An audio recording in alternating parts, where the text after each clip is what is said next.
എടേ പുര കത്തുമ്പോൾ വാഴ വെട്ടാന്ന് കേട്ടിട്ടുണ്ടോ? കുറച്ച് ദിവസമായിട്ട് ദുബായ് റിയൽ എസ്റ്റേറ്റ് മാർക്കറ്റിൽ നടക്കുന്ന ഒരു കാര്യമാണിത്.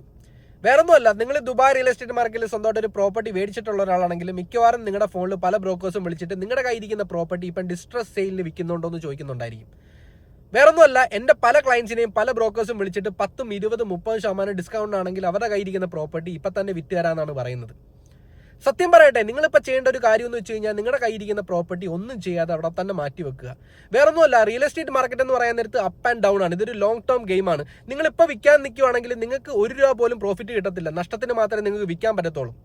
ഈ ഒരു വാരം കാര്യങ്ങളൊക്കെ കഴിഞ്ഞ് കഴിഞ്ഞാൽ ദുബായ് റിയൽ എസ്റ്റേറ്റ് മാർക്കറ്റ് അല്ലെങ്കിൽ ദുബായ് ഗവൺമെന്റിന് അറിയാം എങ്ങനെ നിങ്ങളുടെ പ്രോപ്പർട്ടിയുടെ വാല്യൂ പൊക്കിക്കൊണ്ട് വരണമെന്ന്. ഇതിനു മുന്നേ ഒരൊറ്റ കാര്യം ചെയ്താൽ മതി. ഇതിനു മുന്നേ നിങ്ങൾ കൊറോണ ടൈമിൽ പ്രോപ്പർട്ടി പാനിക്കായിട്ട് സെല്ല് ചെയ്ത ആൾക്കാരുടെ അടുത്ത് ജസ്റ്റ് ഒന്ന് സംസാരിച്ച് നോക്കുക.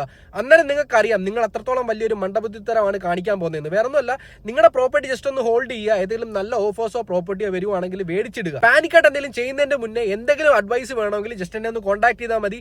എന്തൊക്കെ ഡൗട്ട്സ് ഉണ്ടോ എല്ലാം ഞാൻ ക്ലിയർ ചെയ്ത് തരാം.